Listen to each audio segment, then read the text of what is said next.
Well, hello and welcome, fellow shapers of the future. I'm sat here with my stove, my homemade stove. I still maintain the cheapest stove on the market. I believe you can make it for about £20.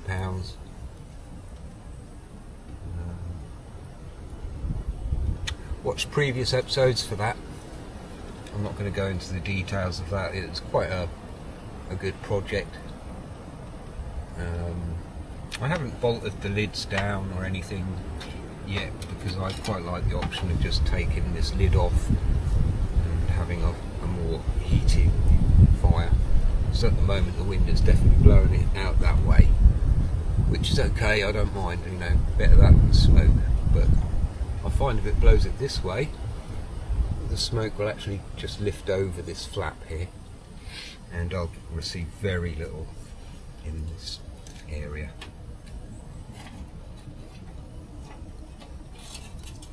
I'll just give that a little blast.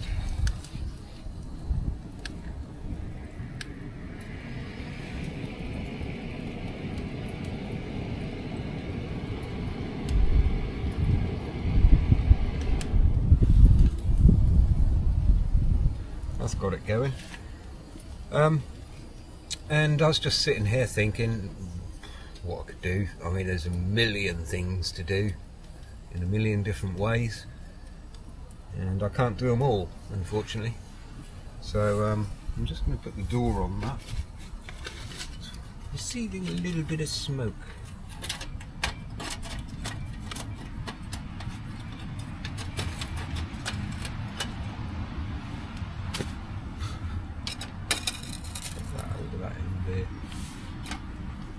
I've got my coffee. So yeah, priorities are shelter and coffee, in that order. The shelter is fantastic. I was expecting to come to a bit of a mess maybe, or at least something wrong, because you know you've got to, it's to be expected really. But there was nothing wrong, nothing at all. It was completely untouched from the last visit. I did close this door off, and whilst this door isn't actually waterproofed, it needs another wax layer again, because it's been quite a long time since I last done that. It does dry out quickly, and it's enough to stop the water getting in there, even with a driving rain, which would have been what was happening.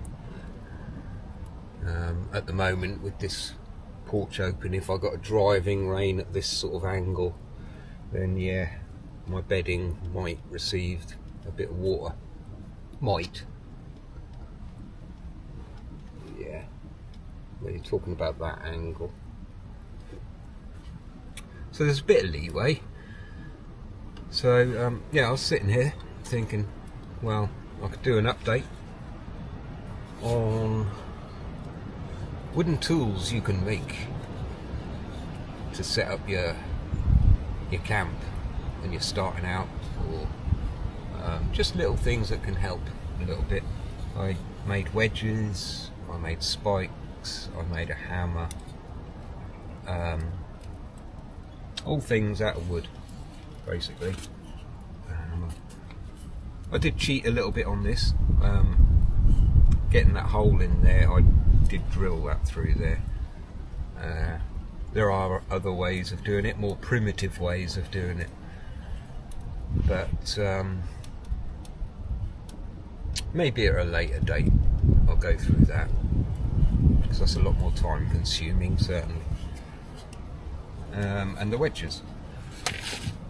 Now what I've been doing is I've been here a couple of hours now, and this plate at the front here, I don't know if you can see it, with the chimney on, is the hottest plate pretty much out of the whole thing, and it's a little bit rusted over here or there, and so this is sort of doing a few things at once really. It's giving it a little bit of a clean, but it's also burnishing, because I have used these a few times, and you need to burnish quite regular, and this seems the fastest, possibly most efficient way of doing it. I would say about 30 seconds on each side. Have a feel how hot that is. Yep, and that is hot.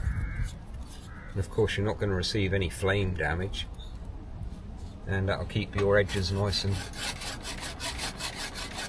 straight, clean, and burnished, tougher. And I mean, that we're talking a minute job or something, aren't we? So this is not a project or anything like that. It's just a simple thing that can be done. Yeah. And that's burnished and ready. So I've got all my little wedges and things. This one I've used quite a lot because it's quite a nice thick wedge, but it is getting shaped naturally with some tough wood that it's been driven into. So I'll just go with this natural shape that it's going to form, and that will eventually end up quite a thin wedge, really, because that'll eat away at this bit here. I don't think I need to reshape it. I think I'll just let the wood shape it. This bit up the top here is very strong and smooth and burnished, and it's holding up very well, and it's done a lot of work already. So a little bit of maintenance with your tools can obviously prolong their life a lot. So then I'm thinking, what can I do next with the wood? I will eventually do another one of these, but I would like to do a bow saw of sorts. There's a couple of ways I can go about doing this bow saw, and that is just finding the appropriate piece of wood. This isn't quite right. You could make it work, and then just do that style. This is a very long blade, or not very long, but it's 23 inch, I think, 23 inch, which is longer than I'd normally go for, to be fair. You can end up getting a bit of warpage and stuff unless you've got a really good setup. And as usual, it's dry wood blade. I always kind of have dry wood blades, mainly because I don't really cut much wet wood. But I'm going to have to rethink that, because I've got to actually chop through a hell of a lot of the hazel and coppice and layer and lots of different things, and that will need, or it'd be preferable to use the wet wood blade. You can tell the difference because wet wood would have different sized teeth in between, small and big. These are all the same size teeth, so it's a dry wood blade. You can pick either. I mean, they're about £5, or last I paid about £5, and you've got yourself a decent saw. So yeah, and the options, like I say, are quite variable. The other option is I might just whack a piece of hazel, bend the hazel over into a shape. It's a little bit long for that. That works better with a shorter blade, because it will bend and get used to its bend, the hazel, and before long this will be trying to do a bit of side, a bit of lateral movements, unless it's kept very tight. So I think the better option for this one is to make, like I say, find a piece of wood, not this, like this, that can make me a natural style bow saw.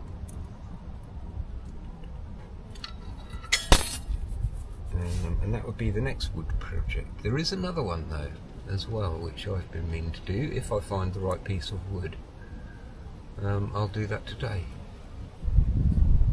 That's a little bit more of an unusual one, and it's still,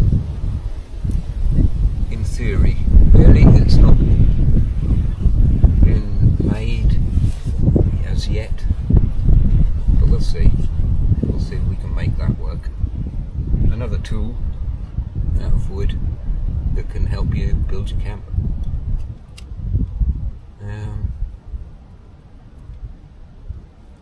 Part of the ongoing series at the moment with simple tools from wood, basically. The unsung heroes of the woodsman's toolkit quite often is the wedge, the spike, the hammer, and whatever else I've made, because I've forgotten, actually, quite frankly. But we're going to go, trying to go up step by step, and eventually, we'll have a saw we can then access better things to make out of wood. I know this is not primitive by a long shot, but making a saw out of wood is fraught with problems as far as I can see. I'm sure there's other ways. I guess axe was much more the choice than the saw back in the day, for obvious reasons, for various reasons. So yeah, we'll leave it there for the moment. That's a quick update. I didn't get out this weekend because, quite frankly, it was dangerous. And whilst I'm not shy to danger, it's all my middle name, in fact, Badger Danger Woodsman. That's not really. I'm getting older and I'm finding risks not worth taking. I mean, call it wisdom, call it being a bit more of a coward, call it too much home comforts, whatever you want to call it. I am in an area where there is a lot of tree falling. It hasn't been managed for 10 years and trees are just ready to fall in all directions.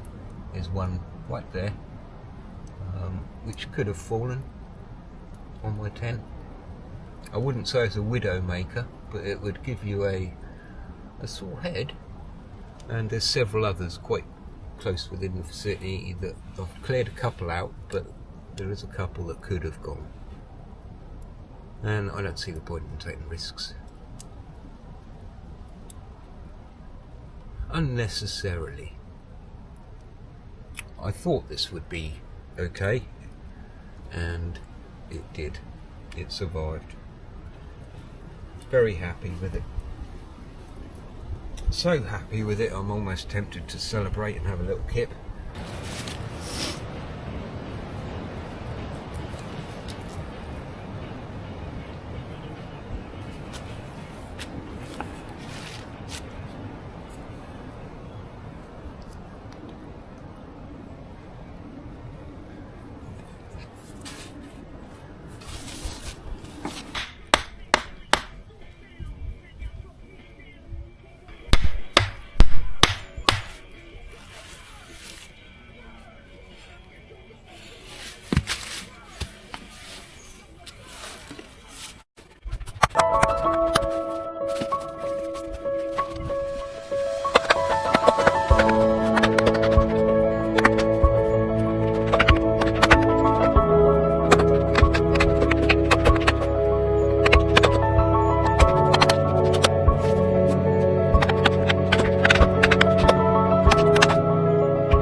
Less than 5 minute project, but I guess another thing you can make out of wood to start your camp off with.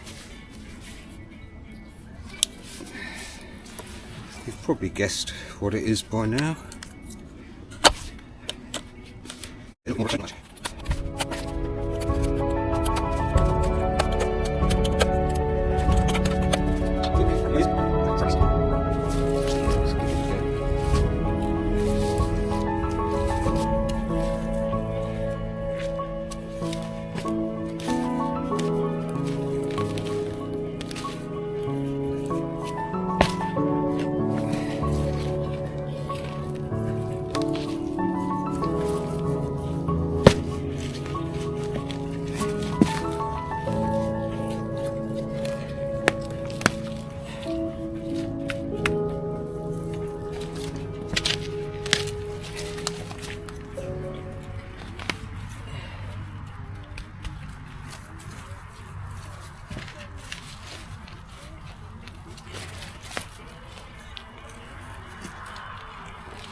pretty efficient little hole digger. Obviously you could design it perhaps a little bit better, but yeah, it done the job. It's a nice deep hole that would be difficult to make otherwise.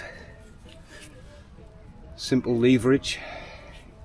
This was a dead piece of hazel. I'm guessing you could use pretty much any wood. Harder the better probably, but hazel done the job fine. Just a place to put your foot, and make sure you keep that level so that you can go into the ground with it a bit. You could also maybe get another branch off this side so that you can push it in even further. But yeah, a pretty handy little thing. So that's what the 5th wooden object that you can make to help you camp out a little bit. Now I can put posts in there or whatever, and this took a matter of minutes and that took a matter of a minute, so it's good stuff. You may notice in the background here is another wooden project that you can make, and that's a very simple bench saw. It's made because this ground is very moist. It's made so that the legs can actually sink in a bit for extra stability. It does the job. It's not the best saw bench in the world, but hey. This incidentally is a lovely piece of oak which I've had for a few years now, and it's still quite firm despite me mistreating it. There hasn't been many birds on the bird table. I've been keeping my eye open on it as much as possible. I haven't got a camera there, so if something did come I wouldn't capture it anyway, but I would just like to see that they, you always expect them to, I don't know, swarm onto the food you put out there, but they really don't. They're quite so happy to take their time and eventually come and eat, I guess. But anyway, we are running out of daylight, but I'm hoping to get another couple of little projects in before I have to set off. The willow fence over there, Mark IV, is still in production. This was my old bed, and that is all dead wood, and it's still holding out well. There's a little bit of ropage there with the hazel, and that's holding out really well. Quite impressed how long that's lasted already, really. And yeah, that one over there is going to be placed in the lower field. I've got one under my bed which is finely woven. It's far neater than this and much thinner pieces. All the little lumpy bits took out, rasped any knots, and I have to say it's a very comfortable bed. But yeah, I'd love to spend a night here in it, but unfortunately I can't. We all have obligations and things we have to do, I'm sure. This of course can be made into the same kind of design, but with a long spike on the end of it. You could make it really quite a long spike, about that long, and then just drive it in to make holes with the power of your feet to driveth forth into thine ground, and yeah, make little post holes that way, just little ones. But I still like using my little spikes.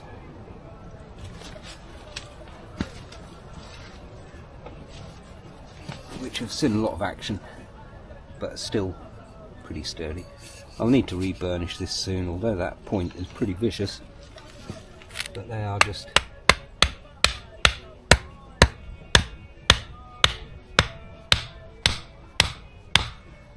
I love this hammer, and I love these spikes. So something about things you make which gives you just that little bit of extra satisfaction, doesn't it? So let's fill that bloody grit hole in again and decide what's next.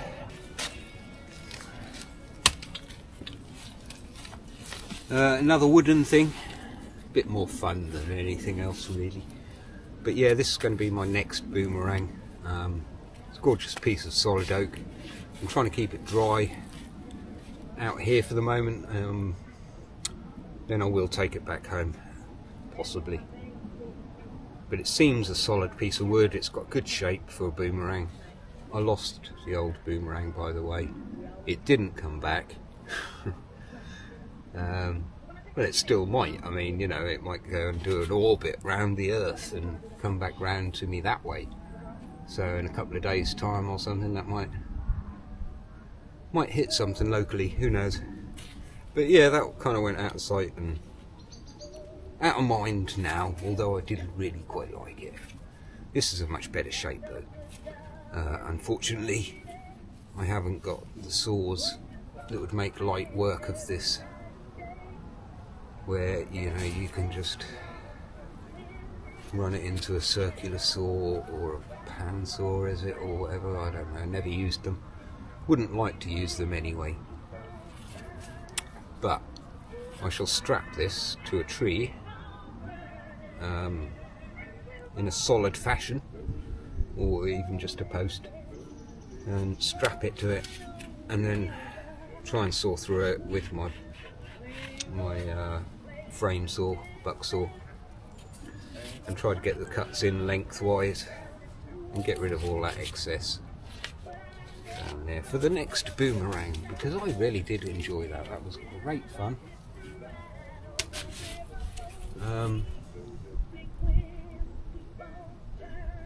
Yeah, what more do you want, really, quite frankly? It was great fun. I enjoyed it. I shall be revisiting the slings a little bit more. I would need to get some practice in, so I'll feature a bit more about that. I would love to have something that measures the speed something's flying at. Are phones that advanced yet to measure something, the speed of? I don't think so, but might be, who knows, might be an app. I also would like one of those wind speed devices where you get a little fan in there and a little chamber, and then it gives you a reading what the wind speed is. I don't know if they've come down in price since TMU, hopefully, and I would like one of those on my little weather station to tell me what's wind speeds, and hopefully that will capture the maximum wind speed and the minimum kind of thing, and record it over a period of time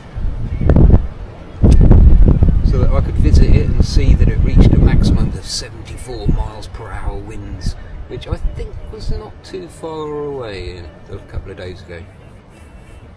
And things like that. That's just silly little things that keep you occupied on those often long, quiet nights. Keep you company. Right, next. So I've been seeing a lot of these TMU stoves, stainless steel stoves, and they look amazing, I have to say. They look a bargain, bang for buck. They look good. I shall, however, be sticking with this one for now, because it's got life in it still. I can't find anything wrong with it as such, and yeah, it will be something that happens in the future, an improvement, but until I've got my use out of this, I don't see the point in upgrading as such.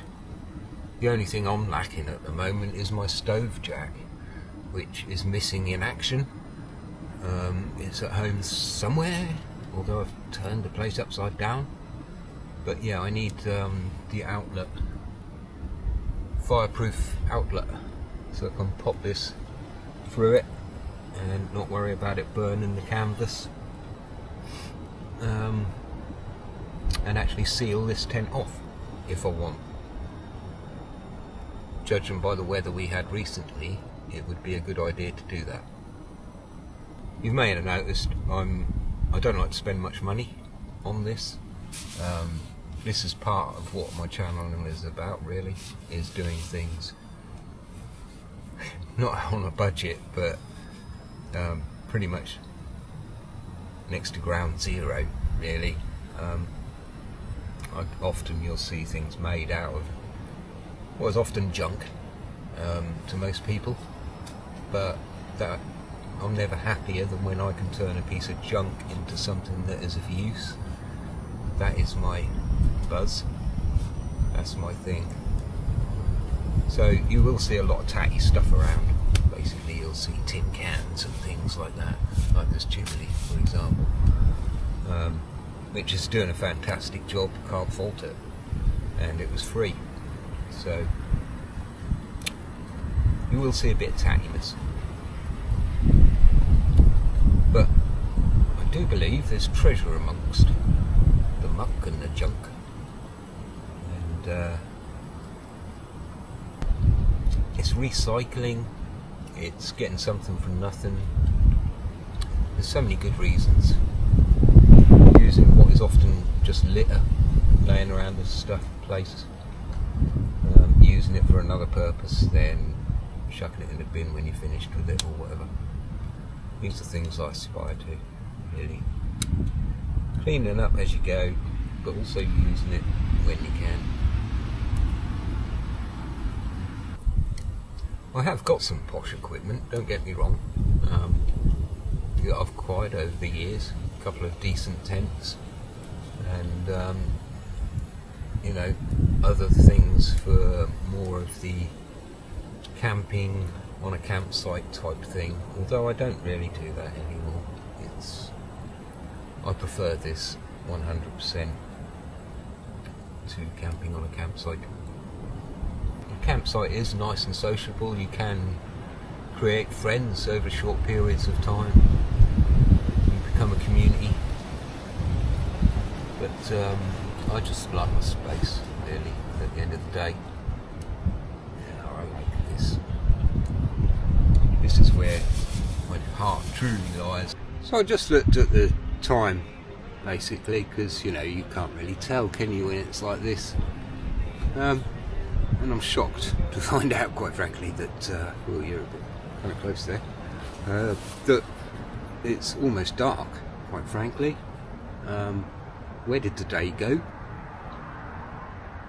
What did I do? Did I just sit on my butt all day? Not sure. Guess we'll have to peruse the camera. Camera never lies. But yeah. So it looks like I'm going to have to sort my stuff out and head home, which seems far too brief. Quite frankly, I've only just got started doing things, really. But this is the way of it.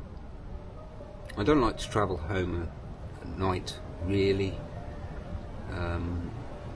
These are vicious country roads around here. Very rural. They've actually got potholes that would eat my bicycle. It would swallow it whole.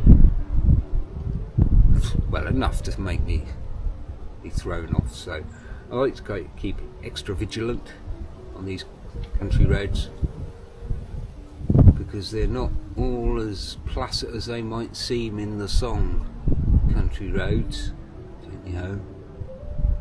In fact, I found it to be quite the opposite. Rather stressful experience. Very tight corners, very chicane type places, very narrow, can't fit two cars, can't fit a bike and a car.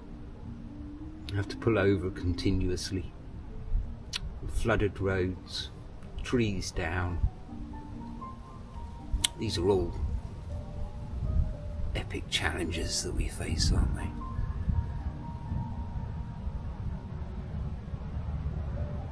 On a daily basis.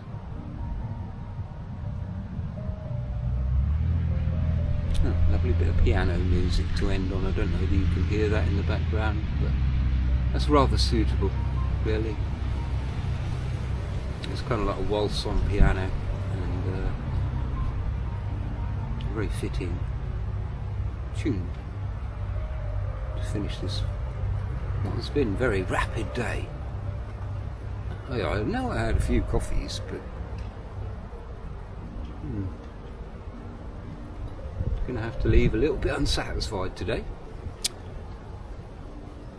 I'm looking around, I'm trying to see what I've done.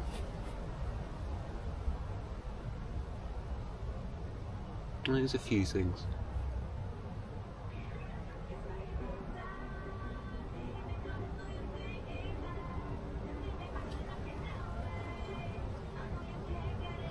So thanks for watching, guys. As always, I appreciate your comments and a penny for your thoughts.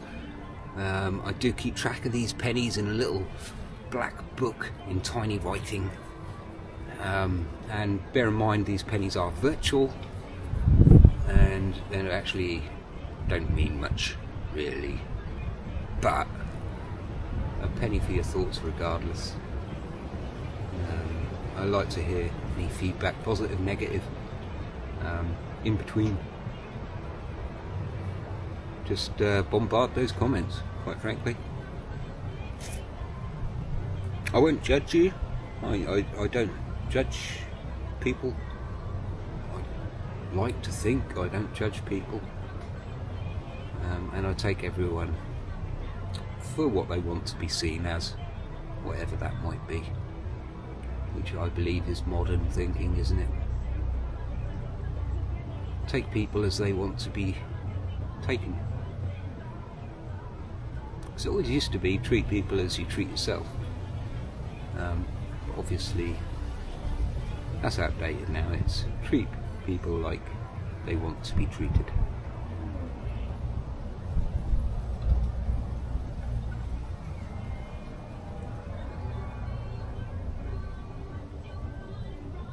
So long life, prosper, and get outdoors, spend a bit of time out in this what is quite barren winter, really, to be fair, but you carry the sunshine in your heart, don't you?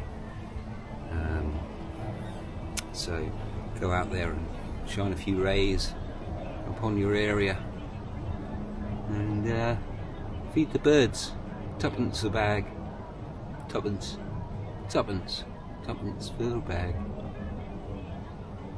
Actually, it was near £7 for a bag of birdseed. Chill.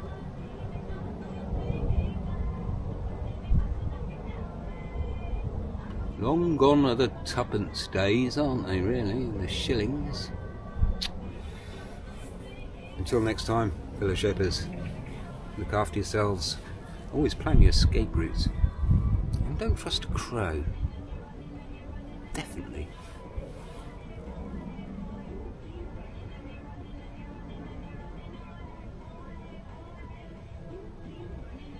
I'm not entirely sure why you shouldn't trust a crow. This is just something that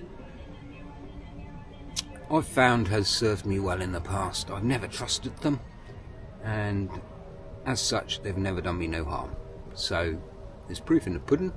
Never trust a crow. Until next time, this is Badger and the Woodsman signing out. Peace. Cut.